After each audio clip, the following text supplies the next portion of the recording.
Como promessa é dívida, vai ter vídeo de processo criativo, sim!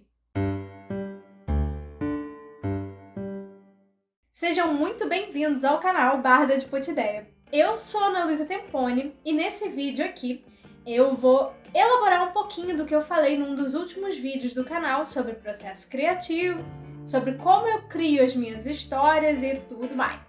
Lembrando desde já que eu não quero que esse vídeo soe como regra, porque de regras e manuais existem muitos livros por aí que são eficazes nesse sentido muito mais do que eu vou passar para vocês, mas eu quero falar sobre o processo criativo no estado bruto da coisa. E lembrando que o processo criativo é sempre uma coisa muito pessoal. De todo jeito, eu gosto de compartilhar essas coisas, eu gosto também de ouvir outras pessoas, o processo criativo de outras pessoas, porque sempre pega um pouquinho.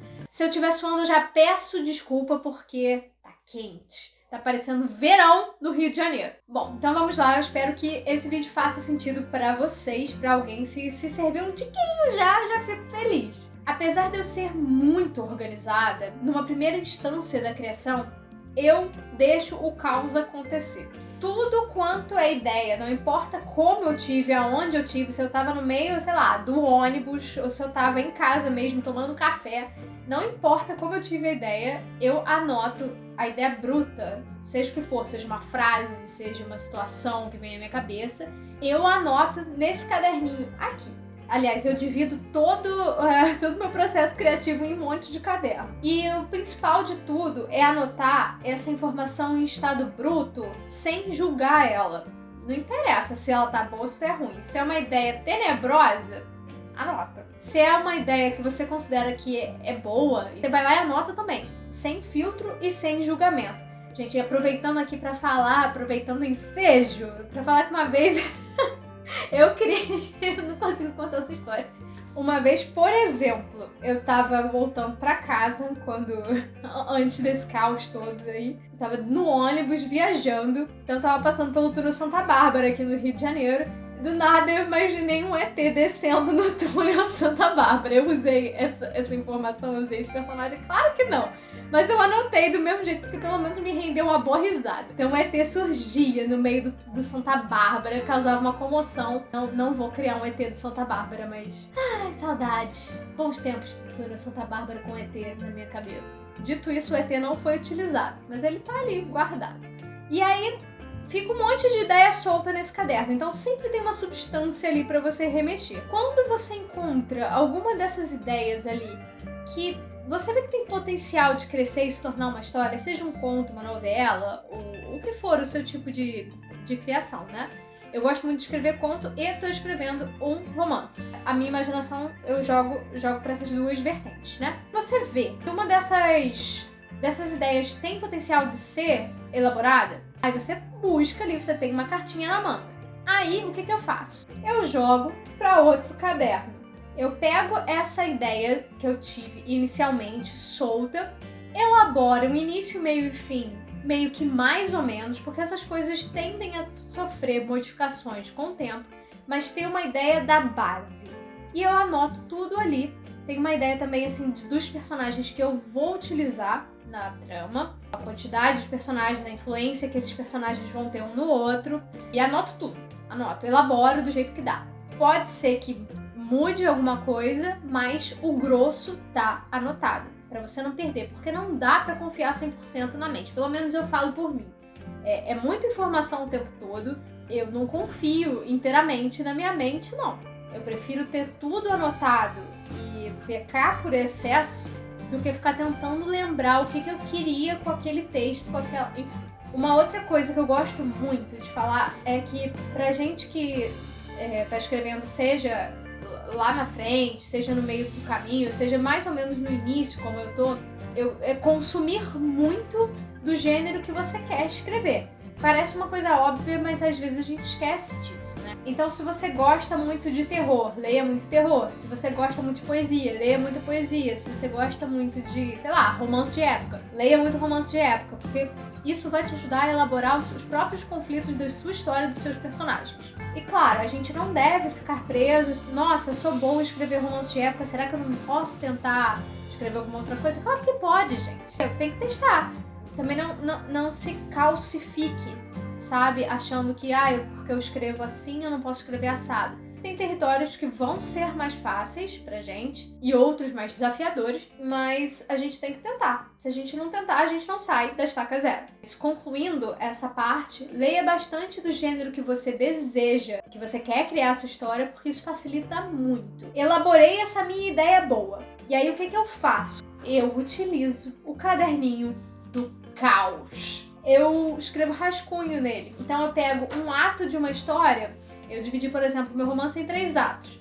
Eu pego o primeiro ato e faço o rascunho de todos os capítulos. Aí eu vou lá e faço lá, capítulo 1, escrevo a sequência de ações, a motivação daquele capítulo e a motivação do personagem. Aonde eu quero chegar com aquele capítulo. Eu sempre escrevo, faço esse rascunho todo. Faço assim, de qualquer jeito. De qualquer jeito, não de forma desenfreada. Eu só digo de qualquer jeito, não fico me preocupando com a estrutura ali. Eu só escrevo o que eu quero que aconteça. E eu escrevo o ato inteiro. A partir do momento que eu tenho o ato todo elaborado, eu vou pro computador. Aí sim eu começo a escrever com um pouco mais de cautela, descrevendo o que precisa, inserindo diálogo onde precisa, vendo as ações, as grandes ações, as pequenas ações. É outra coisa que eu aprendi um pouco no teatro também. As pequenas ações, às vezes, sei lá, a gente tá nervoso falando uma coisa, ao invés de falar que o personagem tá nervoso, eu demonstro numa pequena ação do personagem. Sei lá, alguém está tremelicando com as mãos na mesa, essas coisas assim. Mas pro final do vídeo eu vou exemplificar como eu criei A Dama de Porcelana, que é meu conto, que tá disponível pela Amazon. Vou deixar o link na descrição. Ele também tá no programa Kindle Unlimited, se você for assinante dele, você pode lê-lo. Então, desses rascunhos e resumos, eu passo pro computador, elaboro. Tô com o primeiro ato todo completo. Eu volto um pouco nele pra o quê? Pra aparar as pontas soltas. Isso é uma mania minha, nem sempre eu acho prudente, tá? Eu acho que eu já falei aqui nesse canal que eu sou virginiana, e virginiana o quê? Ficar tenso, querendo o perfeccionismo. E a gente nunca vai atingir uma coisa perfeita, é óbvio. Mas, né, conta isso pro virginiano. Fechei o que precisa, amarrei algumas pontas, vou pro ato 2. Ótimo. Faço o mesmo processo com tudo. Assim que eu termino tudo, eu faço mais uma revisão para ver erro de gramática, erro de concordância, esse tipo de coisa, e também se tá tudo coeso. Isso o meu papel sozinha, porque tem pessoas que fazem revisão profissionalmente. No caso, eu tô falando do nosso processo sozinho, sabe? Aquele momento solitário mesmo de criação. Porém, quero relembrar que isso não é uma regra, é só o meu jeito de fazer as coisas, tá? Uma coisa que eu gosto muito de fazer com diálogos, talvez seja por ter formação como atriz, mas eu acho que isso vale pra todo mundo, independente disso, você pegar e ler os diálogos em voz alta. Às vezes, quando eu acho que tem frases que não estão cabendo na boca do personagem, eu vou lá e leio o diálogo inteiro, interpretando, fazendo voz e tal, pro personagem. É preciso fazer isso pra ter um bom texto? Claro que não, como eu disse, é um processo unicamente pessoal. Eu gosto de fazer isso porque eu acho que as palavras começam a encaixar. Eu vejo uma palavra não tá muito boa, eu vou lá e mudo. Também, como eu disse no outro vídeo, que eu vou deixar aqui no card, muitas das minhas boas ideias vêm de sonhos. Eu tenho o hábito de anotar sonho desde 2009. Eu anotava nesse caderninho aqui, coitadinho, ele já tá bem ferrado. Então tem meus sonhos de adolescente aqui. Cada coisa que... Esse daqui é o mais recente. Eu tenho anotado desde 2018 pra cá.